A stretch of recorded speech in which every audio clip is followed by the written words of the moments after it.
Welcome, everyone, to Enlightening Our Way Together. I'm Connie Baxter Marlow, and I'm going to share with you a prophecy that I've been carrying for many decades. I'm going to read this prophecy because I want to keep it simple and accurate.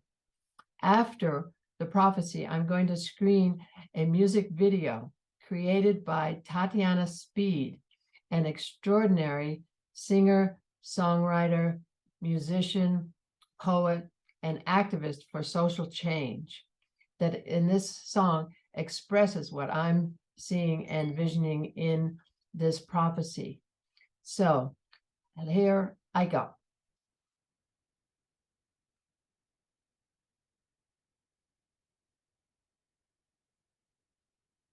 I would like to share with you a prophecy I have been given and have carried with me over the past 30 years since I first came in contact with the visionary Native American elders who came into my life to bring me what I was seeking. The missing pieces of the prevailing paradigm that was driving the choices and behaviors and systems of the industrial post-war era I was born into in 1946 in New England. I chose to incarnate into a family of heart-centered politicians who championed the poor, the animals, the women, the water, and the earth in office, with service to others and an extraordinary philanthropic generosity. Seeing them in the context of the societal norms, I knew I was living in a world out of balance. I got it in the early 90s that the indigenous peoples are carrying clues to the true nature of the universe for humanity, and that there would come a day when we would come together and bring the gifts from each race and create a whole new way of walking on earth in balance with all of creation that has never been here before. I see big pictures, and I see the coming of peace on earth. In my reality, everything, absolutely everything, serves the coming of peace on earth as we bring heaven to earth. I was told in an ayahuasca journey, your name is Eagle Woman, and it is your job to fly very high and report back all that you see. That is my job. I am a reporter.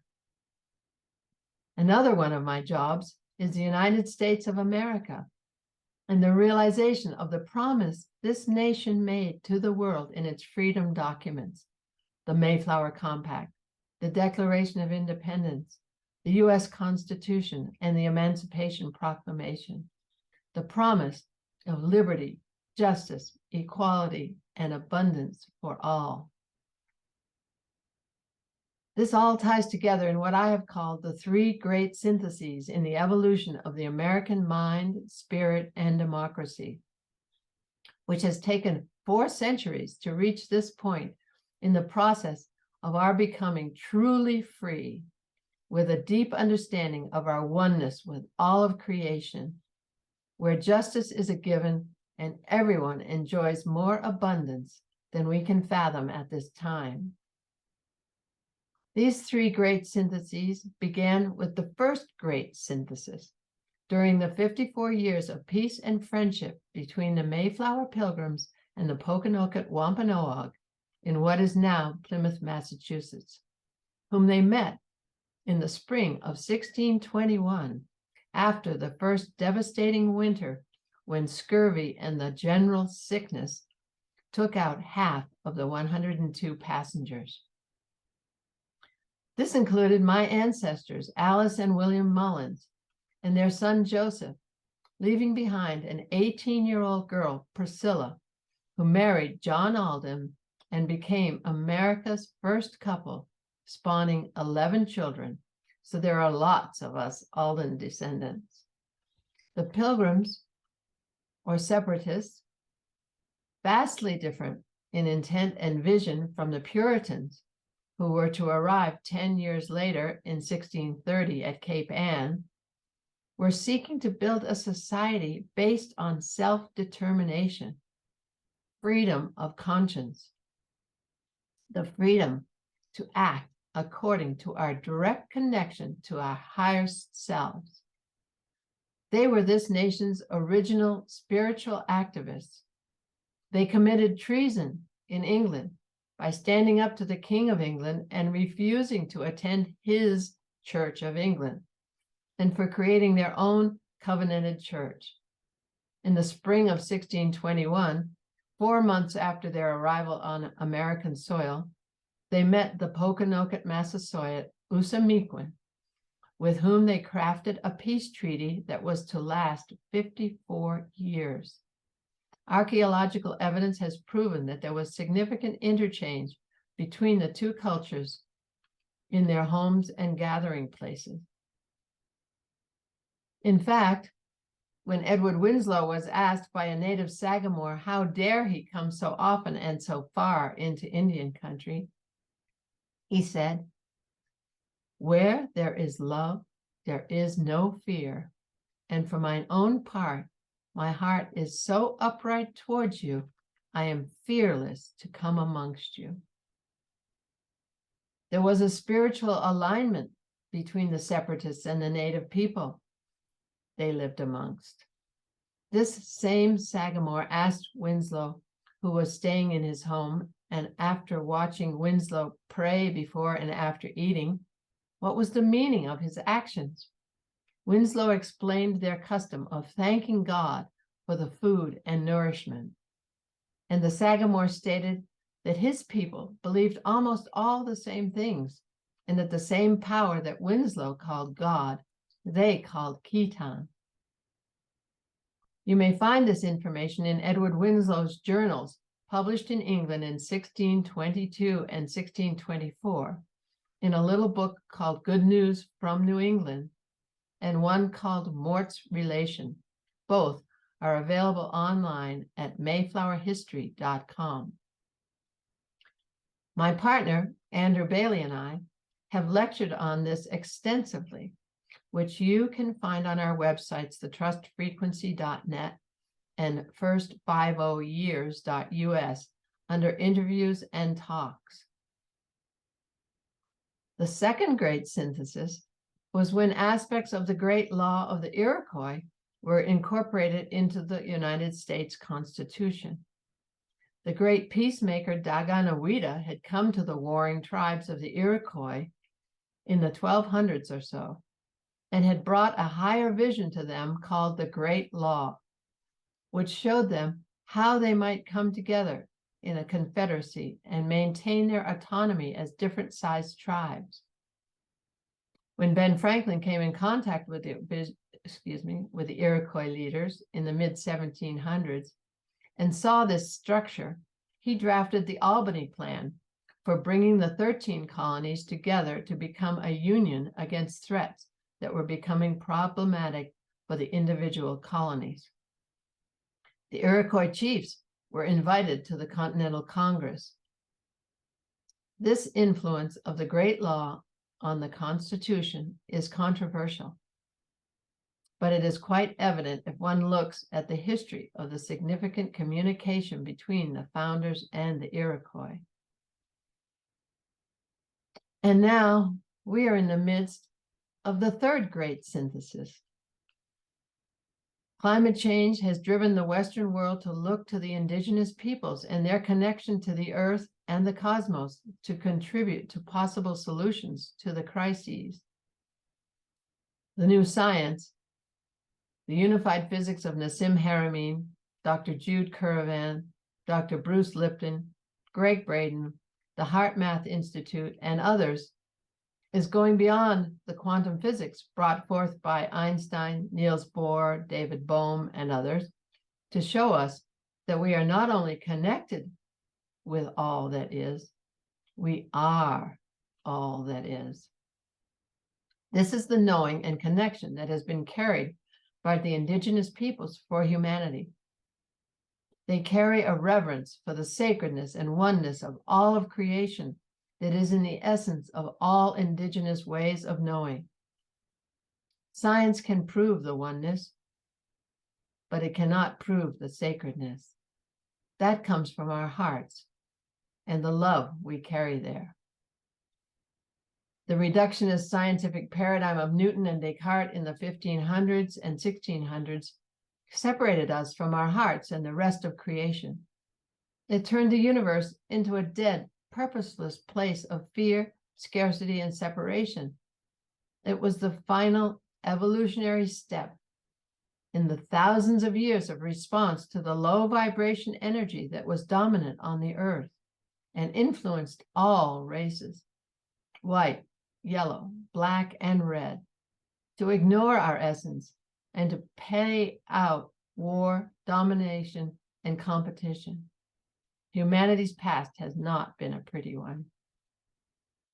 Now, however, as the earth transitions into a higher frequency and more information becomes available, we are coming to understand that humanity is a key player in the evolution of cosmic consciousness, and that everything we say, do, and think and feel are felt and known throughout the cosmos.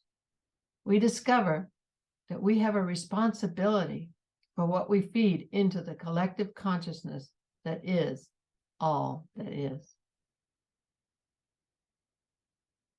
As we open our hearts as a result of this knowledge and the energies available to us, we come to align with the deepest aspiration of all of humanity, what I call our Pan-Indigenousness.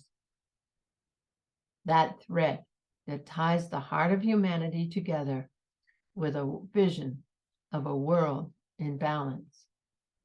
We align with the following principles found in the essence of the ways of the indigenous peoples of the world. Sharing versus hoarding or saving. Concern for the common good versus individualism at the expense of the common good. Cooperation versus competition. Concern for the future impacts of present action versus instant gratification. Respect and reverence for all of life versus dominance of concern for profit. Trust in the love of a higher power manifested in all action versus fear and doubt. Living in balance with the rhythms of life versus being driven by a man-made concept of time. Understanding the interconnectedness of all things and all actions versus separation. Understanding and trusting abundance versus fear of scarcity. Understanding the co-creative power of thought versus random coincidence. Equality between all aspects of life versus bound to the limits of physical reality. Equality between all aspects of life versus human dominance. Incorporation of the metaphysical into physical reality versus bound to the limits of physical reality. I will close by saying there is a new energy available on Earth which supports the manifestation of the infinite balance, abundance, and unconditional love that are at the foundation of universal law. Individuals are beginning to experience these in their lives, which step by step influences them to make new choices on how they live day by day. Spontaneously, trust replaces fear. Ease replaces struggle. Serenity replaces tension. Generosity replaces hoarding. Abundance replaces scarcity. Unity replaces separation. New systems develop. New relationships replace outmoded ways of being. An understanding of the interconnectedness and sacredness of all things begins to emerge. It is in this way that true peace and freedom will come to prevail on earth.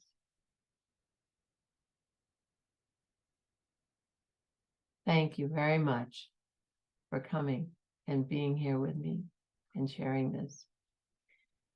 And now I'd like to screen the film by Tatiana Speed. Thank you.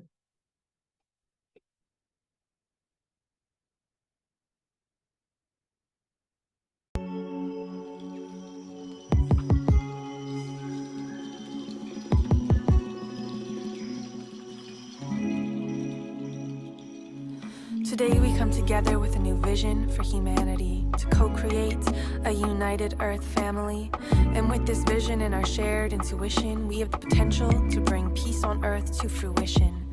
We imagine a world where we take care of all of life, and with this intention we become beacons of light. So let's join together in manifestation to bring about societal transformation. From the heart of humanity, we come together in unity to co-create a united Earth family. From the heart of humanity, we come together in unity to co-create a united Earth family. We come together to unite, we come together to ignite unity between all forms of life. I see the one in the all and the all in the one. Our hearts beat to the same drum. We come together for the fate of the earth.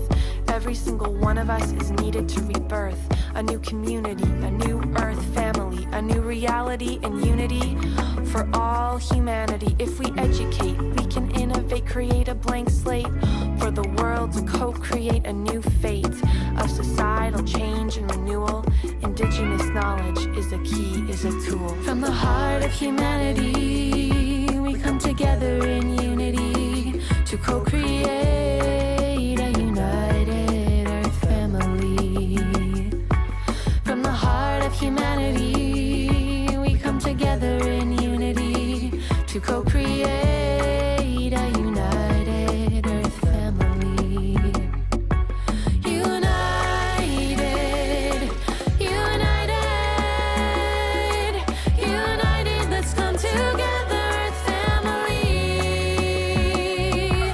United, united, united, let's come together, Earth family.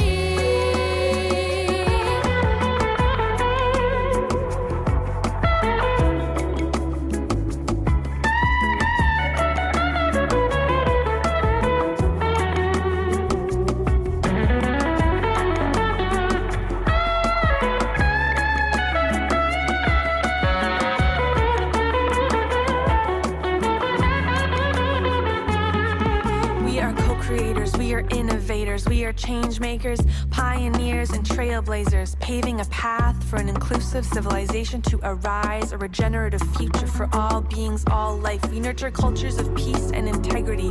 We celebrate the beauty of our infinite diversity, and from every corner of the world, creative expression paves the way for a future of intimate connection. The leaders of today, the leaders of tomorrow, we have seeds to sow, visions to grow, places to go, and now we know it's time for unity to co-create a united Earth family.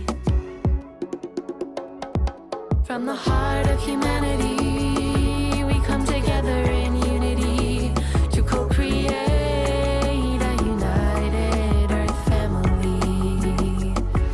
From the heart of humanity, we come together in unity to co-create a united Earth family. From the heart of humanity, we come together to co-create. Let's come together, family.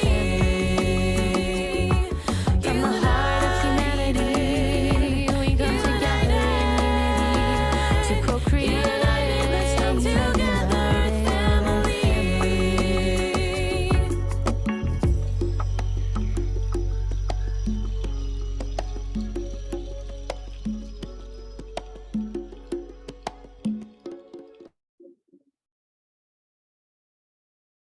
So There we are. And now let's see, what shall we do? I guess you can unmute yourselves and let's have a chat. How's that? Can you? Love that song, Connie. How beautiful. Yeah, wasn't it beautiful? Mm. So that's Tatiana Speed. You can find her on Spotify, and you can Google her for her videos. You can Google on YouTube and get those videos, because she has several videos of her songs. Thank you so much for offering that to us, Connie and Andrew. How nice to see you. Wonderful to see you. I'm glad I arrived when that was going on. What a beautiful piece of music. I have heard it before. It was lovely to hear it again. Yeah, and in the chat, I put the context, the text of the talk that I gave, the prophecy. I don't know. I wasn't here when that was in there. Can you put it again for me? I'm Thank running you out so of much. time. And so, yeah, we've got, how long do we have now? We've got 9 minutes. minutes. And then we You got can come back in if anybody wants to. But meanwhile, I will put that in the chat. And let's see. There it is. I guess. Well, while you're doing that, I'd like to take this opportunity to congratulate you and Andrew on your upcoming nuptials. Oh, thank you so much. You're so Oh, sweet. it's so thrilling. You know, we have to remember that life doesn't end at 50 or 60 or 70. You know, life goes on, and the most amazing things can happen when you just allow them to happen. Yeah, and we were just awarded the Visioneers Lifetime Achievement Award as visionary leaders, each of us. Yay! How about that? Oh, you so Wow. deserve it. Thank you. You've been so working so hard on this. Well, yeah, Oh. both of us we've been there for consciousness, for the shift in consciousness, and applied our talents, our gifts and talents, and just suit up and show up. That's all anybody can do. And everybody on this that I can see, everyone has just done that. Exactly. And we're now in our late 70s and 80s. So having a Lifetime Achievement Award is very. We're just getting started. It's so much better than a posthumous one. Yeah, exactly. That's what I Seriously. always said. My parents, I always gave them parties before they died instead of after. That's why I'm going on a cruise with my mom. She's going to be turning 90 in July, and so we have a cruise booked for October, which is my birthday. But that'll be quite a celebration. I see Heidi waved at us. So yeah, is there Heidi's something there. you'd like to add, Heidi? Come on in. Oh, I just was so amazed that you folks had not tied the knot, so to speak, before this. Well, we tied the knot the first week. He proposed to me and I said yes. So that kind of did it the first week in 2003. So this is just a formality.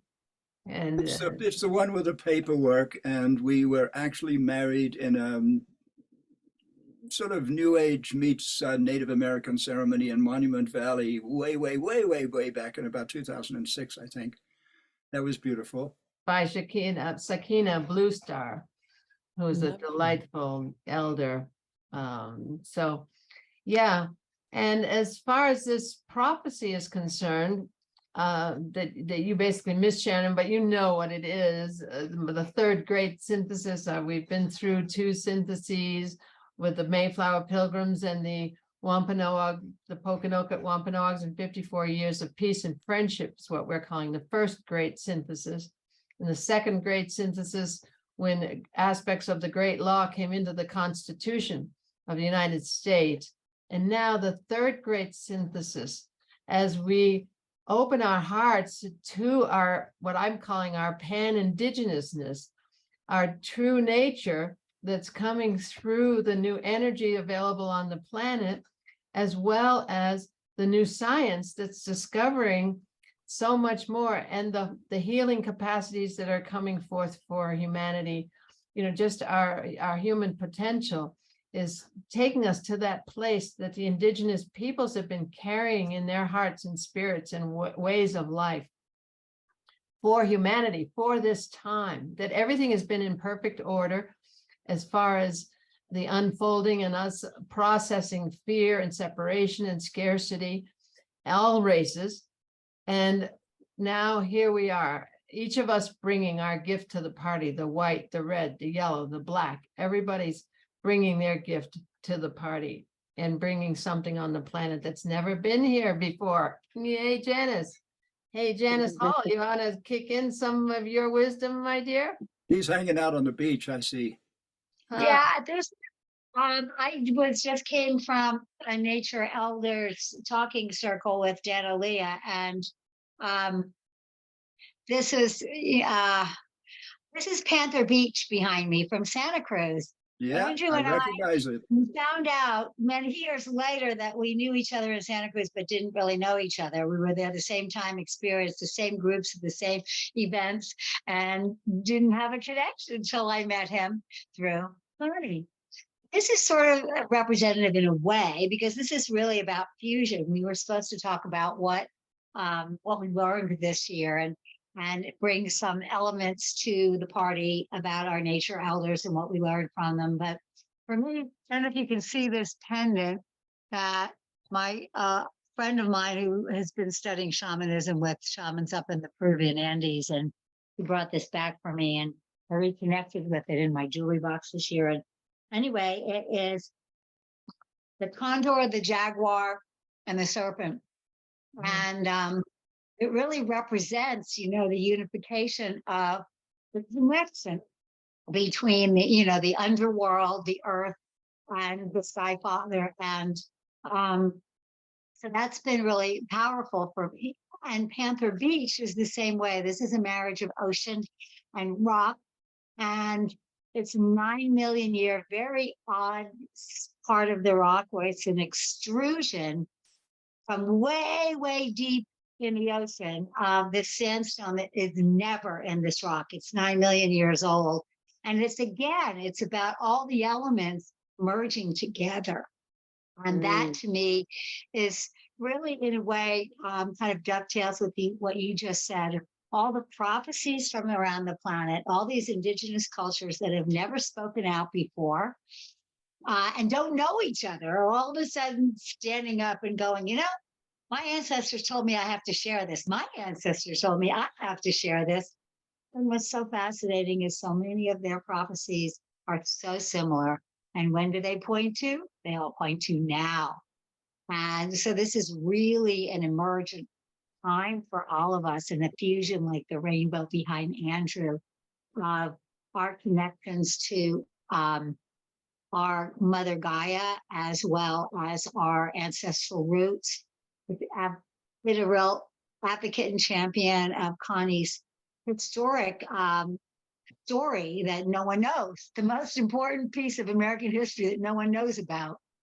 And I just want everybody to share this, because when we realize as a collective American citizenry that we have a very peaceful, unified and supportive connection as our roots between the First Nation people that were here and the original British people who came to colonize.